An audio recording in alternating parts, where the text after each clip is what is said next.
A very good morning to all of you. I am Dr. Ranjita from 2013 batch of Civil Services. I am going to teach you geography through maps. So ये मेरा second lecture है, तो जो लोग भी इसको देख रहे हैं मैं उनको स्ट्रांगली रिकमेंड करूँगी कि आप फर्स्ट लेक्चर भी ज़रूर देखें। मैं इस लेक्चर सीरीज़ में आपको समझाने जा रही हूँ कि आपको मैप को किस तरीके से पढ़ना है और किस तरीके से आप उसको लर्न कर सकते हैं। क्या क्या पढ़ा था मैं आपको ब्रीफली बता देती हूँ। फर्स्ट लेक्चर में हमने ये मैप देखा था, मैप ऑफ द वर्ल्ड। तो हमने इस मैप ऑफ द वर्ल्ड को देख के सिर्फ समझा था कि आप इस मैप को सिर्फ देख के किस तरीके से पता लगा सकते हैं। आपको इसको सिर्फ ऊपर से देखना है, जो मेन पोर्शंस आपको दिखाई दे रहे हैं आपको उनके ऊपर फोकस करना है।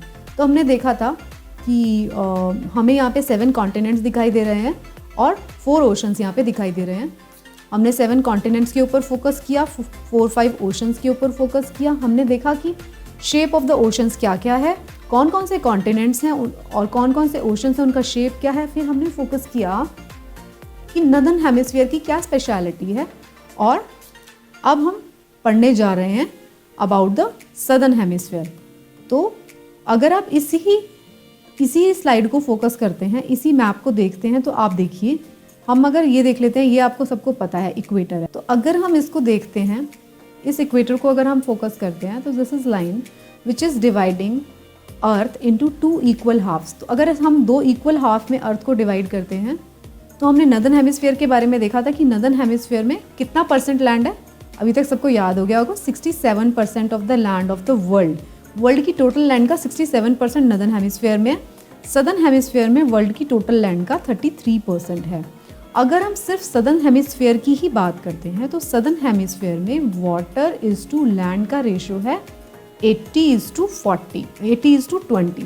तो 80% वाटर है और 20% लैंड है। तो अब आप एक चीज़ को समझ लीजिए, क्योंकि सदर्न हेमिस्फीयर में इतना ज़्यादा वाटर है, तो वाटर का जो इफेक्ट होता है, water has a moderating effect. Water का इफेक्ट क्या है? मॉडरेटिंग है।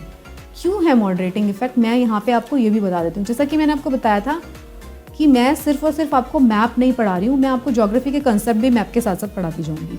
तो water has a moderating effect. What does it mean? इसका मतलब ये होता है कि वाटर के टेम्परेचर को 1 डिग्री सेल्सियस रेज करने के लिए एज़ कम्पेयर टू अर्थ, तो वाटर के टेम्परेचर को 1 डिग्री सेल्सियस रेज करने के लिए आपको ज़्यादा हीट की ज़रूरत पड़ेगी। तो ज़्यादा एनर्जी की, हीट इज़ एन एनर्जी, तो ज़्यादा एनर्जी की ज़रूरत पड़ेगी। तो वाटर का जो स्पेसिफिक हीट होता है, this is another term. Specific heat of water is more as compared to land. Water is to land अगर आप देखेंगे तो वाटर का स्पेसिफिक हीट ज़्यादा है।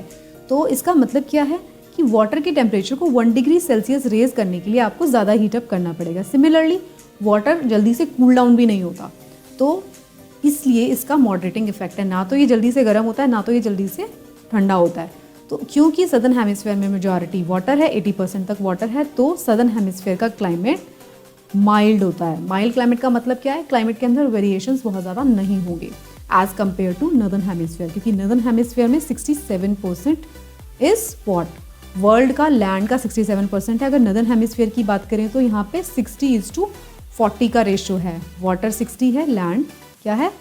40।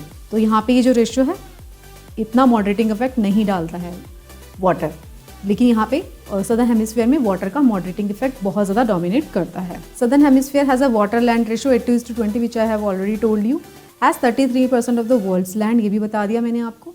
Because of the large presence of water in the southern hemisphere, the climate in the southern half is milder, ठीक है, as compare to northern half. तो नदर्न हेमिस्फीयर के कंपैरिजन में सदर्न हेमिस्फीयर का climate जो होगा वो माइल्डर होता है, उसमें उतने ज़्यादा वेरिएशंस नहीं होते। एक और पॉइंट यहाँ पे लिखा हुआ है, last point, the southern hemisphere is incredibly biodiverse. तो यहाँ की जो बायोडाइवर्सिटी है दैट इज इनक्रेडिबली बायोडाइवर्स, मतलब बहुत ज़्यादा है यहाँ की बायोडाइवर्सिटी। बिकॉज क्या कारण लिखा हुआ है? वर्ल्ड्स ट्रॉपिकल रेन फॉरेस्ट यहाँ पर हैं। अब आप देखिए, दोबारा से मैं आपको मैप पर लेके जाती हूँ। यहाँ पे देखिए, इक्वेटर पे फोकस करिए, जहाँ पे कर्सर मूव कर रहा है, दिस इज इक्वेटर। तो यहाँ पे देखिए, साउथ अमेरिका में क्या है? ब्राज़ील, और यहाँ पे क्या है? अमेज़न के जंगल्स हैं। और यहाँ पे इंडोनेशिया में भी क्या है? ये दोनों वर्ल्ड के सबसे लार्जेस्ट ट्रॉपिकल रेन फॉरेस्ट हैं दोनों।